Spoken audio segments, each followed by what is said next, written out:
which is the sister company to T-Stop. Okay, that was a bad joke and a horrible way to start a review.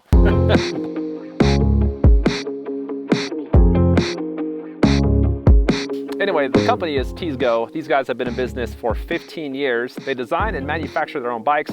They have 6 models to choose from. The one I'm reviewing today is called the STT-S for $1,449. Now, in that price range of foldable bikes from $1,000 to $2,000, I've reviewed 7 other models, so it's got some good, steep competition. So let's see what the Tesgo can do, starting off with the speed test.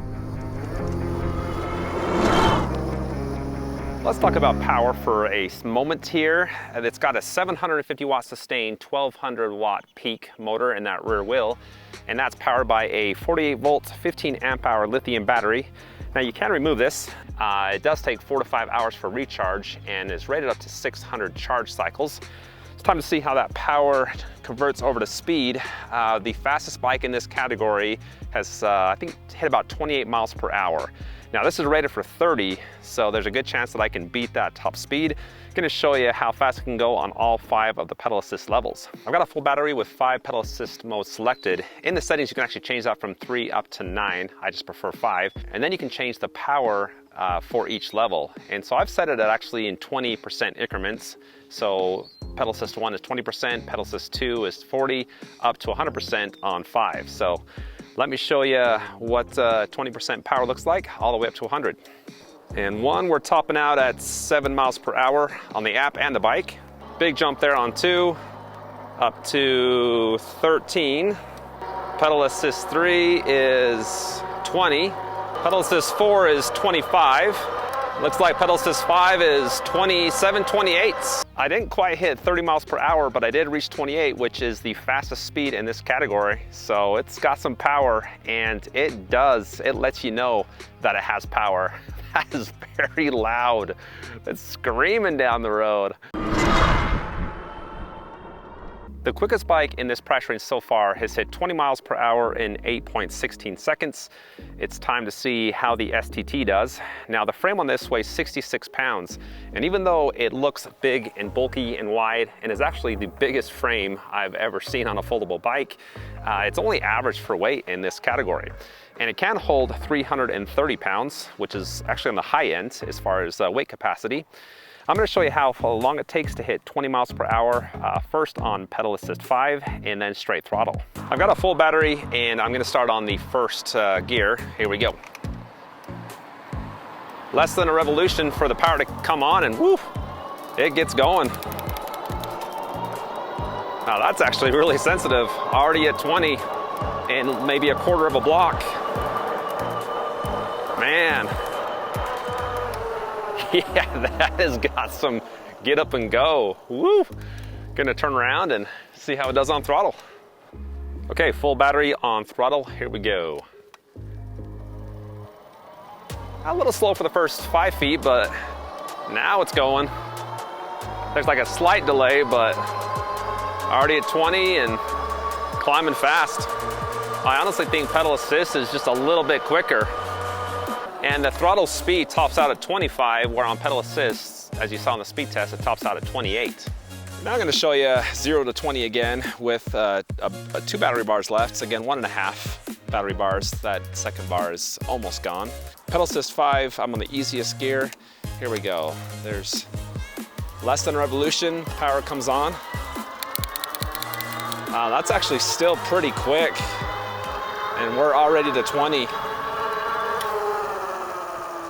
It's kind of hard to compare with a full battery. It's a little bit slower, but not that much. That still has got some great power for almost being done with the battery.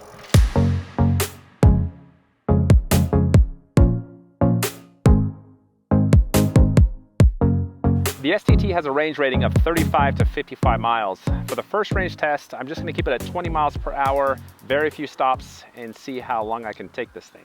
Okay, this is the paved range test. I do have a full charge on the battery, on the bike. Speed level 3, I'm just going to kind of keep it at 20 miles per hour. That is the speed limit of this trail. I've got my tracking app open, start workout. Let's see how far I can go.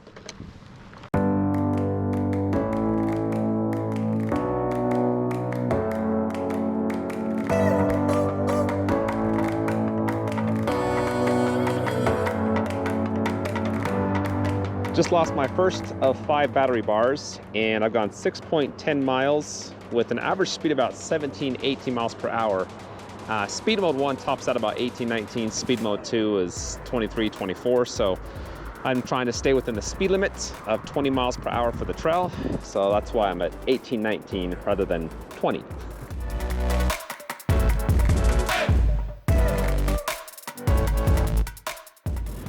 Well, I just came up a hill, like the only hill that I've hit so far on this trail, and I went from, I actually lost 2 battery bars on that. So I got 8 miles on the dot, still averaging 18, 19 miles per hour. But I was hoping that once I stopped, that battery bar would, that third one anyways, would come back, and it hasn't yet. And it's a pretty big hill. It's like a half a mile at 12% grade, but didn't think it was going to take that big of a toll on the battery, but it did.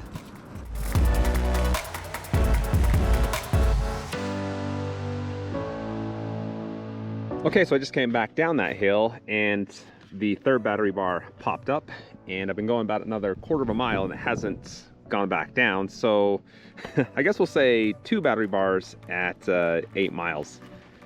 And I'll see if that third one, see how long that one lasts.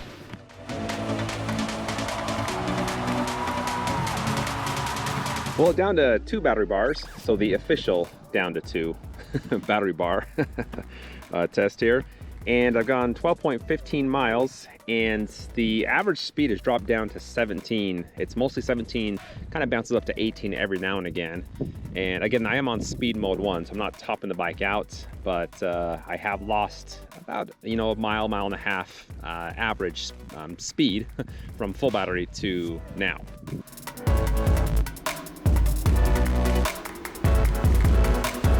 Well, I'm down to my last battery bar. I just lost the second to last one, and I have 20.35 miles, which is pretty awesome.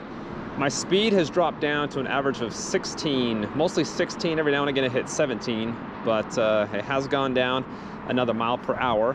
Again, on speed mode 1, and with the new battery, a fresh battery, I was hitting 18, 19 on speed mode 1, so I have dropped 3 from that point. And I have been using just straight throttle pretty much the entire time. I'm doing very little pedaling. I'm not going to change the speed mode. I just want to see, I'm trying kind of testing the consistency of the battery, so I'm going to leave it on speed mode 1 for the remainder of this test and see what the range is going to be. So here we go. This is the last battery bar. It's actually blinking, the frame is. Well, I'm in my car again, hiding from the wind. It'd be crazy windy out there today. And as you guys know, I actually really enjoy the wind. The harder it blows, the better. Anyway, so wrapped up that range test. The last battery bar, I was averaging around 15, 16 miles per hour. So again, it dropped another bar or another mile per hour. And my app recorded 26, almost 26 miles with just over 730 feet of elevation gain, which is pretty awesome. That's I'm very happy with that. There was very little stop and go. I just hit the cruise control on, which engages when you hold down the throttle after about 3 or 4 seconds, and just sat back and relaxed. Really the only time that I stopped was to give you guys a battery update. So now you know what it can do when you're just kind of cruising, not a lot of stops on some fairly flat terrain. This is the second range test. I'm going to crank it up to pedal assist 5. I've got my tracking app open and started. There we go. I've got a road here, so I'm going to just max this thing out, go as hard and as fast as I can go. I'm going to use a lot of throttle, probably mostly throttle for this test, and just kind of ride it hard. I'll also update you with the battery levels as they drop. So here we go.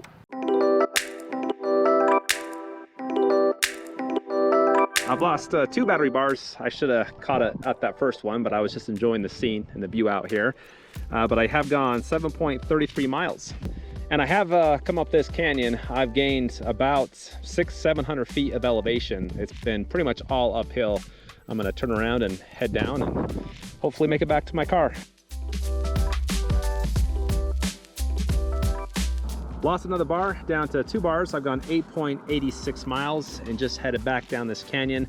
It's kind of hilly and not a lot of flat, so I can't really give you a sense of how the speed is dropping as the battery drops.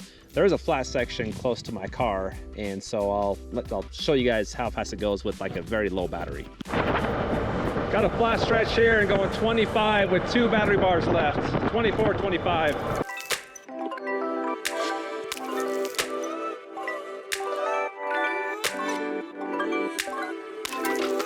Down to my last battery bar, I have gone 12.73 miles. And again, it's kind of hard to tell the speed. It feels like it's dropped down about 1 or 2 miles per hour. The bike's almost dead, and I can still hit 25 miles per hour on the flats. Wow. That has got some awesome power consistency. The second range test is done. The test where I go flat out, ride the bike as hard as it will go. Pretty much just hit the throttle the entire time and enjoy the view.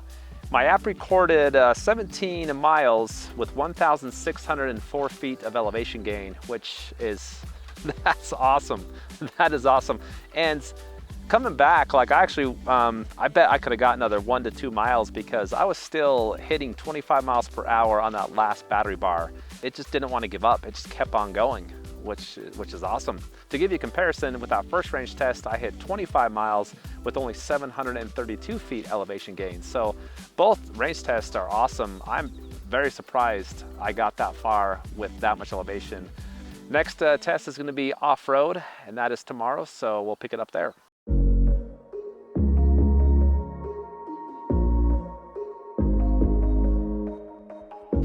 This is the third and final range test. I've got another full charge on the bike, start my workouts, and I'm gonna use a lot of throttle on this test and use pedal assist 3 to 5. Kind of depends on how rough the terrain is. Let's see what I get though.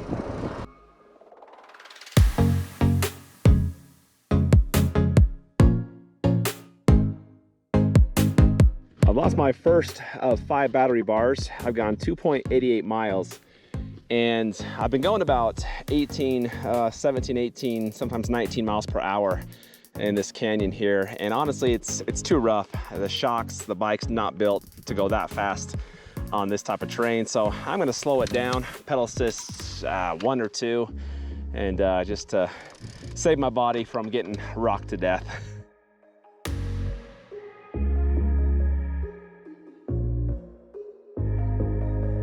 I've lost 2 battery bars about 5 minutes ago, and I've gone 6.01 miles. And I'm really on some terrain that the bike's not designed for. There's a lot of hills, steep hills. There's some good rocky sections as well too. Some of these steeper hills are kind of hard because I'm pulling up, you know, as you do when you climb a hill, and the front tire's popping up. Most of the weight is towards the back of the bike.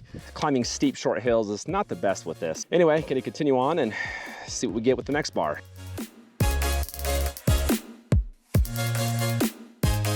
This has proven to be a little too much for this bike.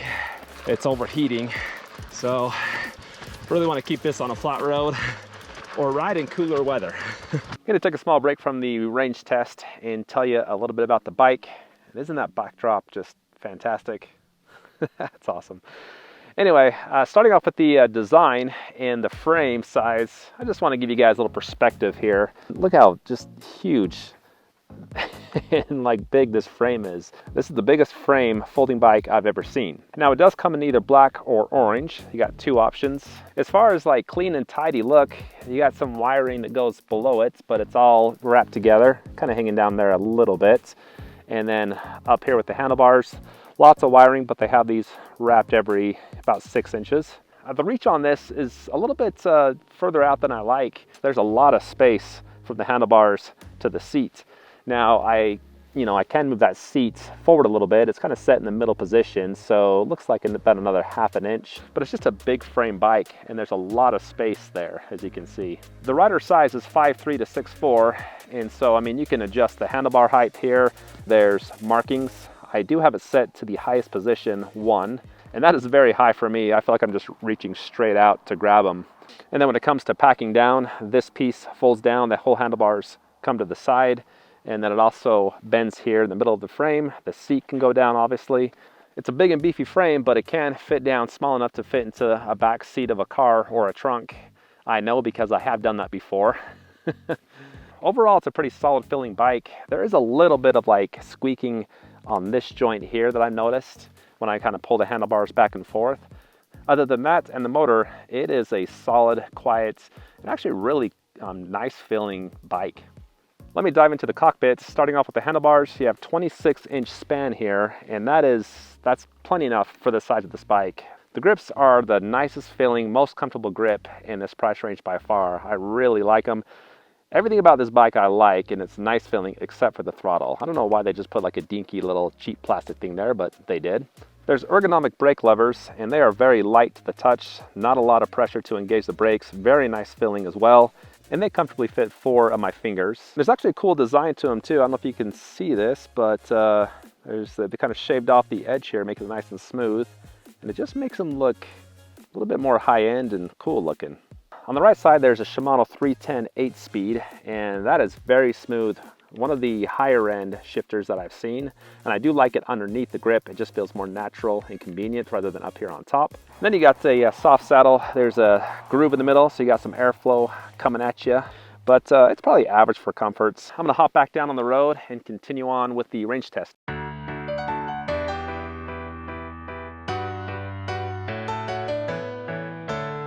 Well, that wraps up the off-road range test.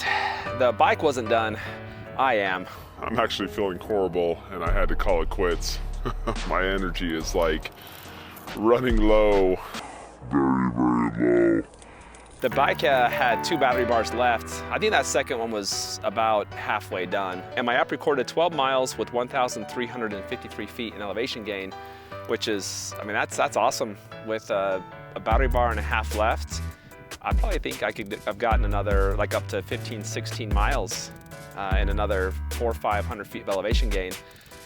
On the Paved test, that last battery bar lasted a long time, and that's not always the case. Usually the last one goes the fastest, but this bike, the last one almost goes the longest. Hopefully that gives you an idea of the type of range you can get with different riding conditions.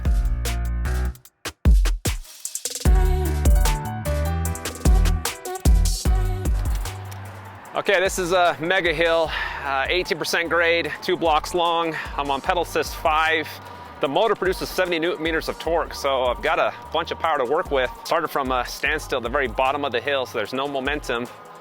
And yeah, this is coasting. 9 miles an hour.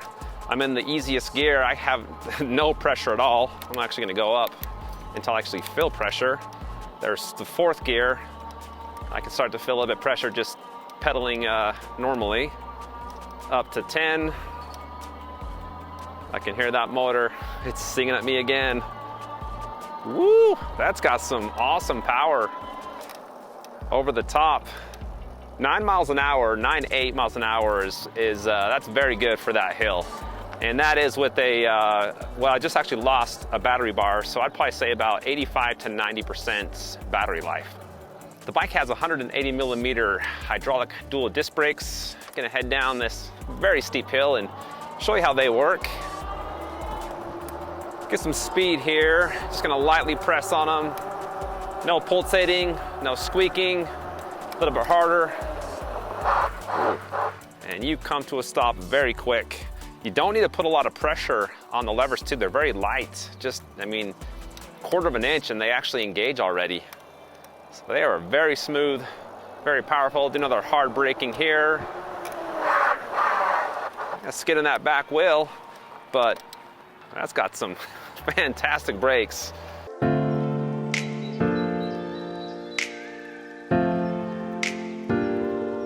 Going to talk a little bit about the pedal assist and throttle sensitivity. On pedal assist 1, on the highest gear, there's a lot of resistance. I'm not able to even do my regular cadence. Pedal assist 2 is closer to my cadence. If I increased it to my normal speed, there's still a bunch of resistance. And then pedal assist 3, that's perfect there. Bike's doing all the work, normal cadence. And then pedal assist 4, as you would imagine, the bike's doing all the work. I actually got to pedal pretty fast to be able to feel any resistance. And then pedal assist 5, again, the bike's doing all the work on the highest gear. I got to double my cadence to actually feel any type of pressure. And then on the highest gear on pedal assist 5, going 25 miles an hour. If I stop, oh, there is a delay, about a 1/4 of a second delay. You kind of hear that motor finally kick off. And then pedaling here, there's 1, 2, about 2.5 revolutions for the power to come back on. Now for the throttle, it takes about an inch of it going down before the power comes on. And when it does, it's very jolty. It just wants to go. It's an all or nothing sort of a throttle. We're going 17 to 20. If I release it, it cuts right off. Hit it again. Oh, there's about a second delay there. Let me run you through the LCD screen and control pad. Pad's on the left side here, power button in front, hold that for a couple seconds. Screen turns on and it's a little bit dim for my taste. It's sunny skies and I can see it, but it's just not as bright as I like. Big old plus and minus button to change the pedal assist levels. There's two buttons on the side. One is to look at view different settings or stats. The other one is to turn on the lights. Got a nice looking headlight in the front, and that is a 48 volt headlight. And that tail light in the rear. If you hold down the minus button, that's the walk assist mode. Then hold down the plus and minus button to enter the advanced settings, and that's where you can change the pedal assist levels, the power output, increase the brightness of the screen, all that fun stuff there. And that's pretty much it. The STT has an IP6 waterproof rating, free shipping in the lower 48, and a 1-year warranty. Overall, my favorite feature with the STT is the range on a paved surface. 25 miles is awesome. That's fantastic, with a pretty decent elevation gain as well. And I also like the hydraulic brakes. It rides smooth, it's fairly comfortable. You get a lot of quality pieces and parts for $1,500. If you want to pick it up, I've got a link in the description. Also, I have a coupon code for $100 off, so if you want to save some money, use that. And be sure to check out my website, electricrevolutionreviews.com. There you can find all my reviews sorted by price and capability. Hit that like button before you go, and please subscribe for the latest in electric bike, board, and scooter reviews. Thanks for watching, and take care. I'm gonna go lay down and die.